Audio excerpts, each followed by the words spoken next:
Hello, everybody, and welcome to the channel. My name is Bob, and we've got Stefano here, or there. Stefano, welcome. We're here to chat about CoS Strahd and your character's background and secrets. You ready to Yep. do that? Yeah. Excited. Awesome. Now, you're the first person I'm chatting with, so I'm going to lay the ground rules here. So for you listening, here's what's happening. So these characters were made during session 0. I will link that right over there now. You can check out the entire character creation, including like our discussion of house rules, discussion of the setting, and then the roles for their character ability scores. They actually ended up rolling some pretty high scores. I think Stefano ended up going first, right? I In the did. rolls, and you rolled pretty good. I think everyone rolled really well. So why don't you tell us a little bit about your character first, the race and class and things like that, and then tell us Mhm. about your background, and then we'll talk about your secret at the end. All right. So my character's name is Canas, as voted by the chat, Oh or yeah. at least they seem to like that name the most of the 3 that I picked out. And I am a half-elf warlock. Mm. I am going with the Pact of the Chain, so I'll have a little familiar friend. Oh, And excellent. yeah, Ooh, I like familiars. familiars are fun. What kind of a familiar will it be? I haven't quite decided yet, Oh, okay. We got time. but We they got some time. present you with 4 choices. Okay, right Um, now you're gonna present it right now, live, right now. Well, the the Pact of the Chain presents you with 4 choices. Okay. Uh, the 4 choices are Imp, Quasit, Pseudo Dragon, and Sprite. Gotcha. Okay. Now, while the Imp is the far superior choice, I am considering another one based on my patron. Yeah, it doesn't make too much sense with your patron being a celestial, of course. Yes. Yeah. Oh yes. So that's the other thing. I've chosen a celestial patron, which is going to be part of my backstory. Nice. And for you watching here, if you haven't seen the Session Zeros, you actually don't have to watch this. I should have prefaced that. This is not important to watch. All this will come out during the game, but if you want to keep it, you know, if you want to know and you want to know going into the game, then stay tuned because we're gonna have all 4 of the guests or 4 of the players speak on their backgrounds. But if you don't want to know anything, just like the video and then move on. All right, move on. But go Definitely hit ahead. that like button. Yeah. Click on it, hit the like button, and then turn it off. Then turn it off. Yeah. Yeah. But Or go just ahead. leave it on and watch the whole thing on mute. That's actually not a bad idea. But okay, so let's jump in now. So now you told us what your character's playing. You're gonna decide on your familiar. Tell us about the background. All right. So, Canas was part of this village, maybe a little bigger than a village, but nothing too fancy. No big city or anything like that. And he was kind of like the handyman of the village, the one that people looked up to, asked to help fix things and certain things like that. Which is why I'm going with the folk hero background. Okay. Because I guess he's a folk hero in his own village. So anyway, one day, undead just ransacked the entire village and killed everyone in the village, including Canas, and most importantly, his wife, Ilonda. Gotcha.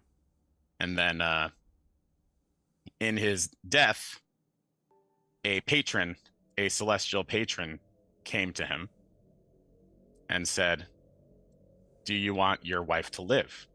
And Canas loved his wife more than anything in the world. And he said, I'll do anything to have my wife come back to life. So this celestial patron said, "I will bring you back." And the celestial patron brings me back with magical powers. That's why I became a warlock. So the patron said, I need to send you on this quest, seemingly to Barovia. I don't know exactly what that quest is yet, but if you do this for me, then I will bring your wife back. So essentially the patron is the one who gave me the powers that I now have. Because prior to that, I was maybe just a commoner plus. Sure. Yeah. Yeah. Okay, so let's talk about what your patron wants you to do. So obviously, going to Barovia is a one-way ticket. you don't know exactly that much about Barovia other than just the little tidbits that your patron has told you. In fact, your patron probably doesn't know because uh, Barovia is a domain of dread, and other Hmm. entities, even very powerful entities, have not been able to get in. Right? It's kind of like only allowed in if Strahd wants you to. The dark powers that are behind all of this want you to. So they probably don't know that much, even though your patron might be an angel itself. But here's the deal: your patron requires someone, you know, a not a human. Yes, you're a half elf, but a mortal to discover the way to get into Barovia, because one of the angel's kin is trapped there, and you need to rescue that angel. So Okay. they cannot tell you the name of their angel for reasons that are beyond you, but they are telling you that there's only going to be one angel in this land. And so that's the angel you need to seek out and you need to save.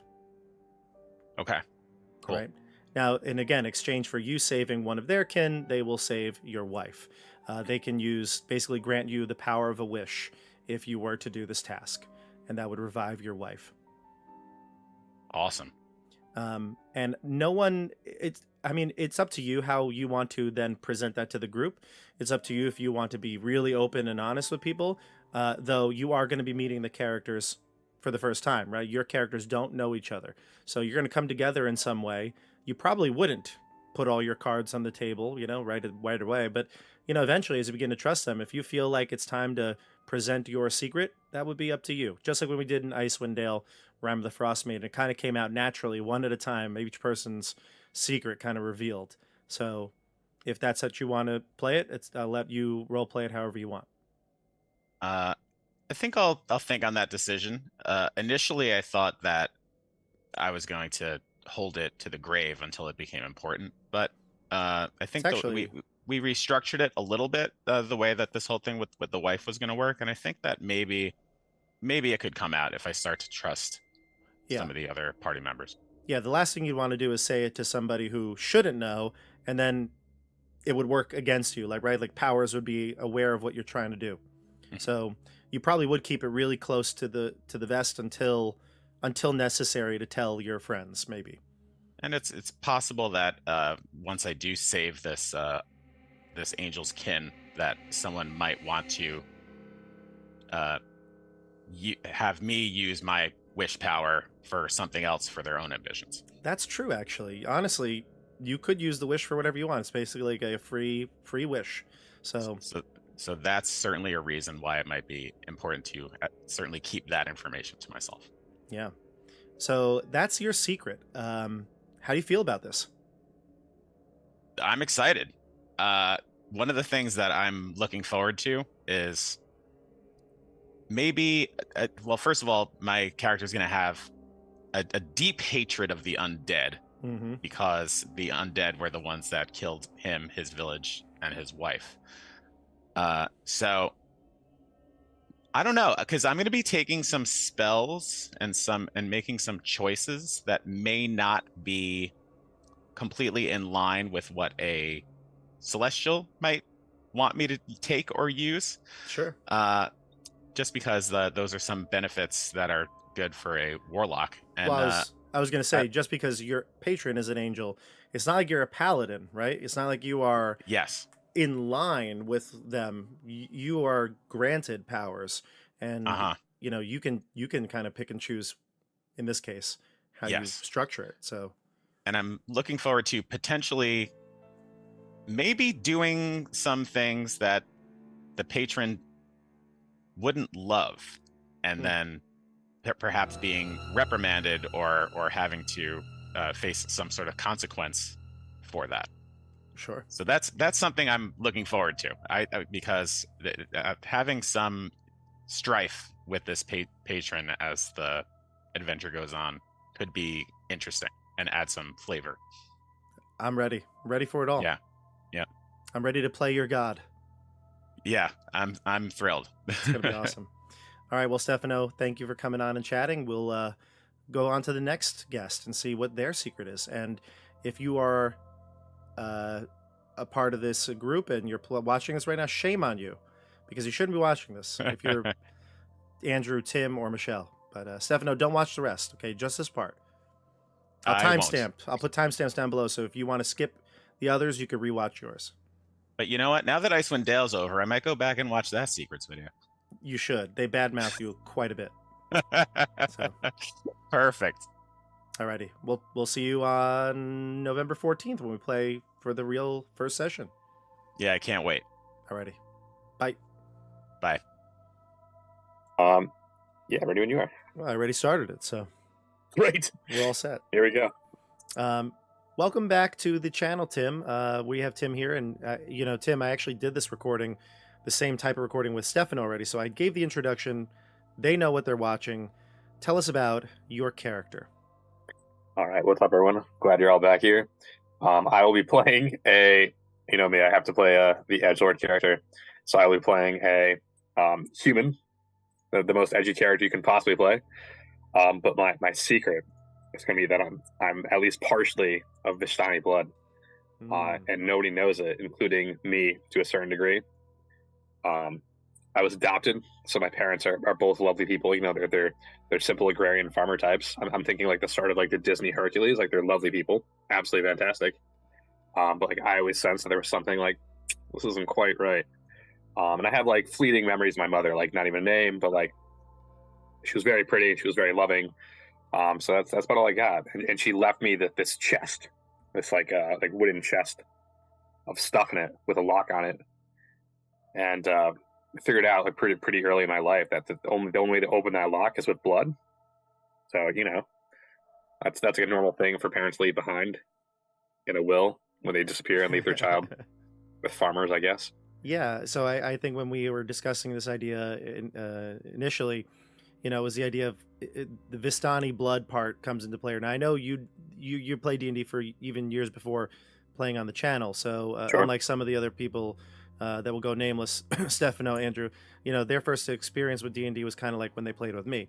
Yeah. And I think Stefano's second campaign was on the channel, Descend of Avernus. So, they have you have a knowledge of the background, even though you never played Curse of Strahd, you never played Ravenloft. You do know there's things, just being a D&D player, you kind of just know about this story a little bit. Yeah. And one is the Vistani.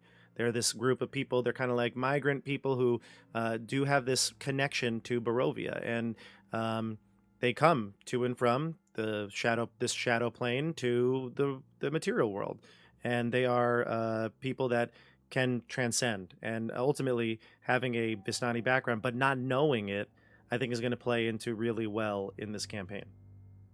Yeah, I'm really excited to see where the story goes with that in terms of like how I find out. And how like my interactions are with other people, both like in Barovia and in like the rest of the realms. So it'll be super interesting to see how that goes. Yeah, I'm stoked. And the one thing I'd say is that with that chest, and you do know what's in it, right? You've opened it before. You know what's in it. Do you want to kind of expand on what materials your mother left for you? Sure, it's mostly like I know my parents are a little bit old school, so they keep like paper copies of like any important records and stuff. So I imagine it's a lot of that kind of stuff. Like real life you're talking about now. I mean, like it can be both, right? Like both my adopted agrarian parents, my nameless and unknown mother, and my real Tim Lucas biological parents all keep stuff in boxes. So there's some letters, like diaries, maybe like invoices for like a small business, like who knows. Sure. But like the most prominent thing are these like letters with no return address and seemingly like no relevant names that I know on them, but they seem to like constantly reference this Strahd. Mm-hmm. And I don't know if Strahd is a place or a person or something else altogether. Maybe it's like my pet dog that I had when I was, I don't know, I've got no idea. But like Strahd is a repeated theme in these letters. And so at least as long as I've been able to read, I've been like this Strahd thing has kind of been not forefront of mind, but like back of my mind. It's definitely something relevant to my life, or at least my mother's life. Yeah, and so that's something I need to learn more about. Yeah, and again, the incoherency of it all. Like, these are some sort of letters or writings. You don't know who wrote them. You don't it's like you said, you didn't really know either your parents, although you definitely didn't know your father. You definitely knew that you had a mother. You have vague memories. I think I was trying to describe. I equated it to like Star Wars, how like Luke and Leia. Well, I guess the prequels kind of ruined everything about the originals, but how like Leia says, right? Yeah. Leia says that she like remembers her mother, right? She has a image of her maybe more so than like actual memories, and that's what you have with your mother. But you don't have any recollection of who your father is, and so you don't know who wrote these letters. Are these your parents? Were they the writers, the authors, or were these letters they received? And they're like ramblings. So is it even a real thing? Is this like a fantasy? Is it letters about a dog? Like you said, who knows? And you've never thought much of it Yeah. until what we're going to go into on the first episode. And that's how we're going to hook you in, right? Pretty great. Are you excited? I'm pumped for this campaign. I cannot wait. I think like since like we played Sent to Avernus and like then my other like big campaign is like I got to play CoS Strahd at some point. Like this is gonna be a top tier campaign. I'm like the group we've got is electric. The roles I have are I'll die in the first episode so I can get new roles, I'm sure. But like it's gonna be so great. I can't wait. I'm excited. I'm happy you're a part of this, and I knew you were excited when I mentioned the proposition to you. So thanks for coming on board. Yeah, you bet. I cannot wait to see where the tabletop takes us. It's gonna be fun. Right. All right. Well, Tim, we're gonna jump over to the next guest. So we'll see you in about a week. Good luck. All right, everybody. We've got Andrew here. Andrew's here to tell us about his incredible paladin. Go ahead, Andrew. Tell us a little bit about your character, who he is, and the background he's got. Okay, great. Yeah, so I'm playing Rufus Gwaindire. For Gwaindire, he is a paladin. He's a human because I wanted someone that was scared of the dark a little bit. Like I feel with kind of the vampire theme, it's kind of cool to be a human because they can have a lot of effects against humans. So he's a variant human, and he's going to be a paladin of glory because I like the idea of having a straight-laced character who's very kind of pure and straight-laced. But in the paladin of the glory, I think that'll be fun for role-playing because I can say for glory, and I can really believe in my companions. We're all here. We're all destined for glory together, and be a real team player, which I don't think I've really been as a character before. No, so I'm kind of excited to be like the... Yeah, I think a lot of your characters have been like very eccentric or loners, right, and they've kind of had to learn to be part of the group. Yeah, so I want to be someone who is like the spirit of the group for once. So that's cool. Another cool thing about it does make him a little bit tinge of evil to go with the gothic theme, in that he has a channel divinity that when he smites somebody, he can get, I think, 2d8 hit points to him and friendly characters within 30 feet, which you could play as, he's being rewarded by the gods, but I'm going to play it like he's like sucking the life force out of the whatever creature he's damaging, which, let's face it, is a little dark magic-y. I agree. I like it a lot. And then the backstory. So I was really inspired in session 0 when I got the trinket, and it was a picture of me as a child with an identically dressed twin who isn't identical. And I've taken the noble background. I'm going to be from Gwaindire. I'm kind of an imaginary small town. And my brother and I were the oldest borns, and we were twins. And it was always said that my brother was born first, but it's never really truly established.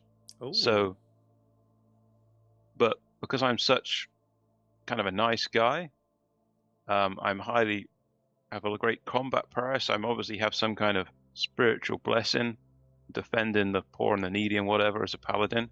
So it is suggested by my brother that maybe my gifts aren't well spent in Gwaindire. Maybe I need to go and help people in need on the road. And everybody can see that that's kind of an obvious, like, getting the brother out of the way who is bigger and stronger and favored by the gods, and there's a million reasons why he should be Lord Gwaindire, not the brother. Kind of like a little bit of a Jon Snow, like you're not sure who really is the heir, and you kind of send him off to the wall. So yeah, but me being me, I'm going to be like, brother, you're so right. I need to go for glory, and he really persuades me. Yeah, you've got to worship glory, find glory for the house of Gwaindire. So I'm all in on like doing this and fighting for Gwaindire, even though it kind of helps everybody out. Andrew, I can't tell you how like perfect this is. So it's a great backstory for this setting, this game. I'm really excited to see it play out, and I'm actually happy too. You speaking about like you wanted to play a human.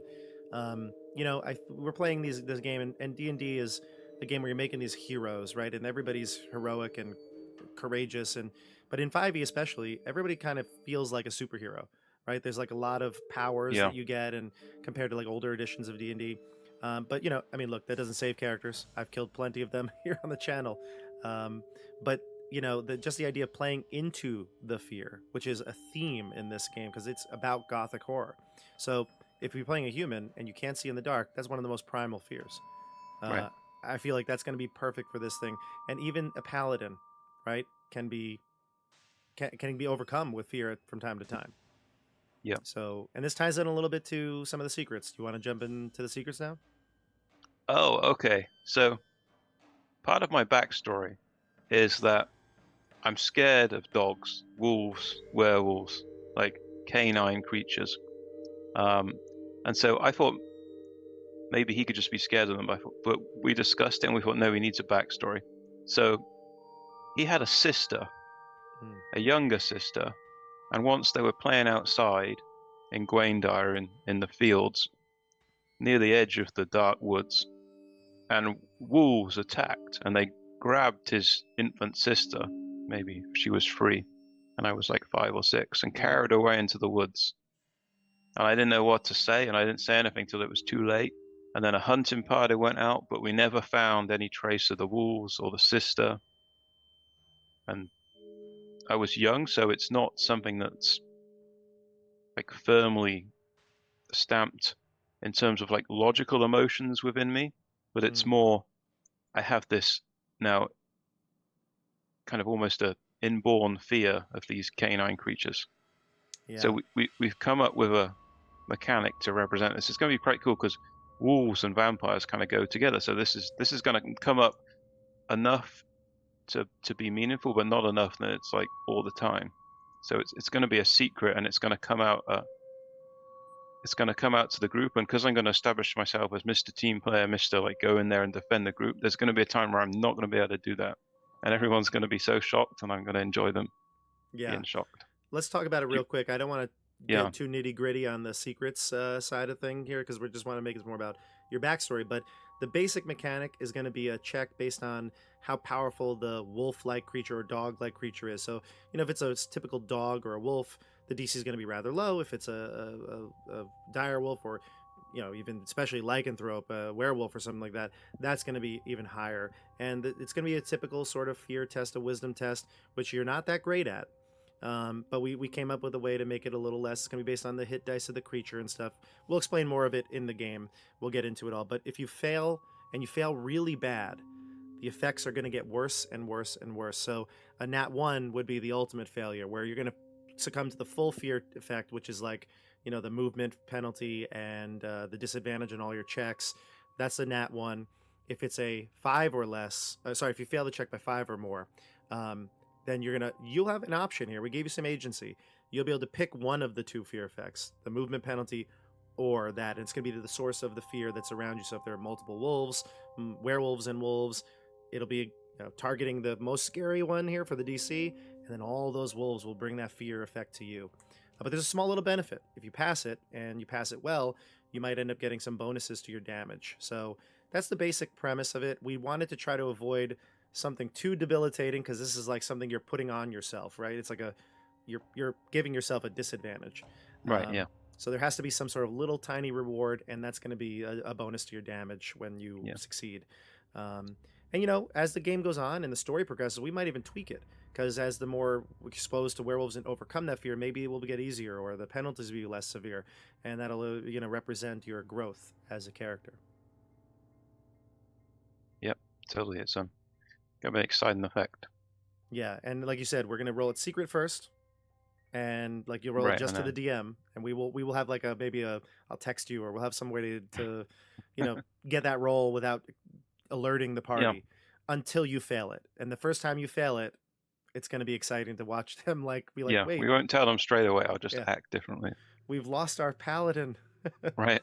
Why is he running I think away? some of the other characters are more squishy than me, so they might be totally. Okay, so great. So that's one part of the secret, because you have this is second part's not that big of a secret, but it is something you may not share with the group right away. Go ahead. My second secret is I'm obviously 3rd level, so I haven't just been sent out from the small town. I've been doing this for some time, and in that time I have been inducted into the Order of the Gauntlet. So I have that allegiance, and all those, The all that benefits, backstory. yeah, the benefits that go along with it, obviously. So Yeah, for as a those who don't noble, it's know, kind of easier to get into it. you know, Right. for the most part, you are a noble knight, and you were inducted into this order, and we're going to see maybe that might have some tie-ins into the setting as well. But what's going to get you started in this campaign is because of your allegiance to the Order of the Gauntlet. So that will Yep. tie into your hook. Yep. We played our first game together, was what was it, a couple years before COVID? It was like 2018 or 19. 2018, yeah. Yeah, we played Tomb of Annihilation back in Yeah. person, before the channel, before everything. And that was your first experience with D&D, and the Order of the Gauntlet played a part in that game. Well, I'm also excited to be Order of Gauntlet because that is what was my favorite ever NPC was Tomb of Annihilation. Yeah. Was he called Captain Breakbone or something? Yep. Breakbone. So for some reason, I thought he was like the coolest character ever. He was kind of slightly annoying and boastful, but at the time we were low-level characters, and he was like a 3rd or a 5th level fighter or something. Yeah. So we got in trouble, and he just bursts out and smashes zombies down left, right, and center. I was like, this guy is so cool. And we also had I kind of drove him into madness, and he was kind of like like a barbarian at the end of it all. But yeah, it was a good time. So I'm sure you'll make the Order proud in his name. Right, hopefully. Well, thank you for coming on, Andrew, and we'll see you in just a short week. All right, everybody, we got Michelle here, and Michelle, you are the last of the recordings, so tell us a little bit about your character. Tell us who they are and some of their backstory. Sure. Yes, my character is called Dione Iron Sage. Dione is after the moon of Saturn, or one of the moons of Saturn. She is half halfling, half Dwergar by ancestry, but I'm using a Dwergar stat block. And her father was the halfling, her mother was the Dwergar. So just like if you want to imagine what she looks like physically, she's about the height of a halfling, but she has the stoutness of a dwarf. So she's quite rotund, very pleasantly rotund, if you will. And she has the halfling complexion of her father, which is a little bit more fair. But then her mother's dwarven influence comes through, in the sense that Dione has a massive, bushy black beard that goes from her chin to essentially her toes. So this is an classic absolutely, dwarf, yeah. Yes, magnificent, luscious lady beard. So Dione, she was once a noble. She comes from a noble background.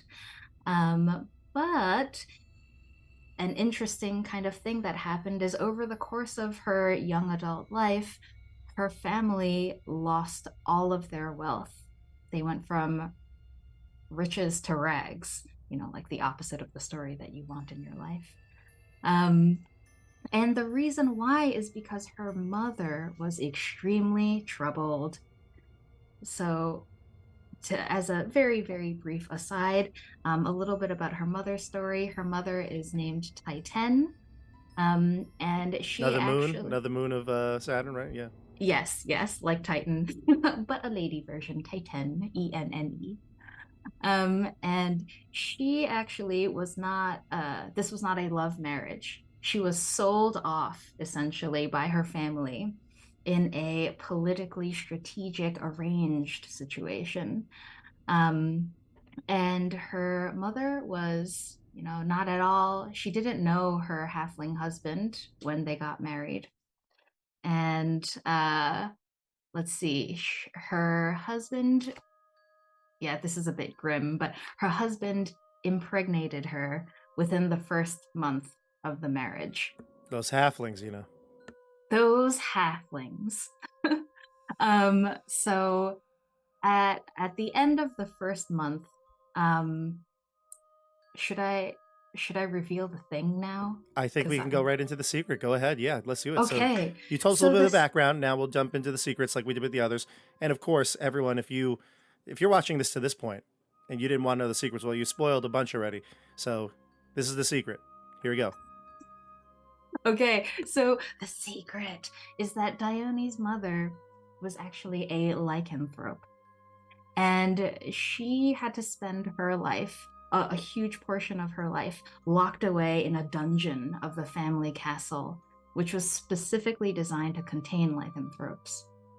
And so Dione's mother, not a very typical noble woman's life, locked away, and just like her lycanthropy was seen as a source of deep shame by her family. So it was very much kind of kept hidden as a secret from the general public. And so Dione's mother, she gets impregnated by the scoundrel halfling prince. But then at the end of the first month of marriage, she underwent her transformation, and she ended up brutally murdering her husband while in the werewolf form. So as you can imagine, political alliances start falling apart, not the best outcome when you arrange for your kids to get married. So the halfling clan is outraged, and they send Titan back home to her Dwergar clan. So now Titan is at home, pregnant, still a lycanthrope.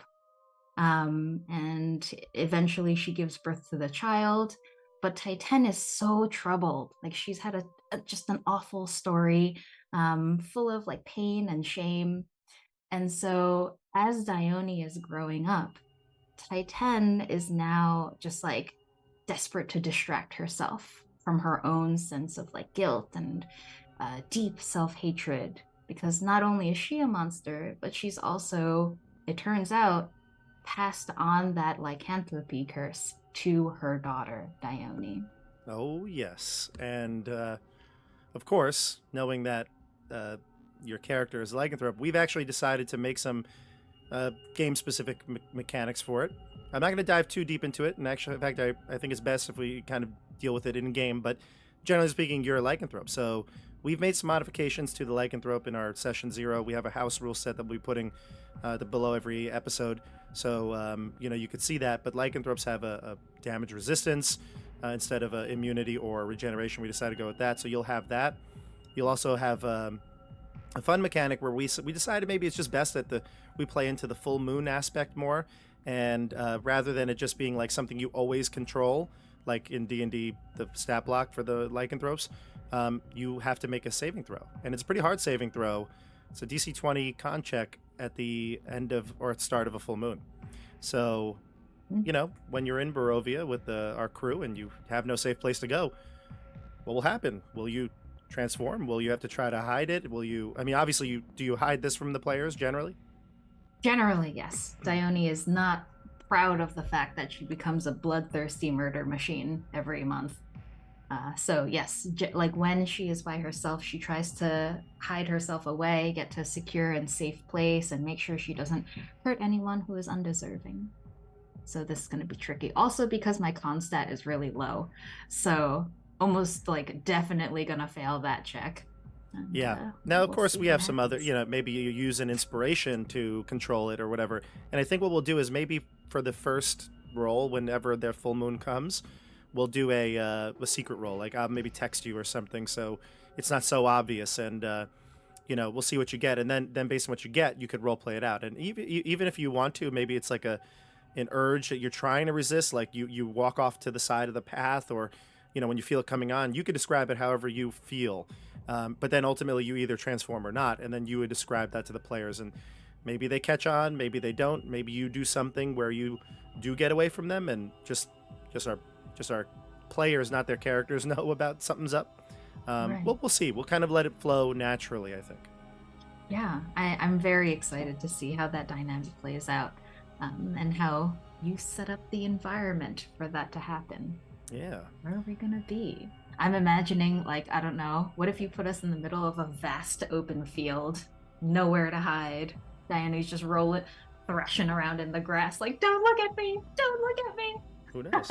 I tell you what, there's not a lot of nice open fields, though, I think, in Barovia. It's not such a nice place, so we'll see.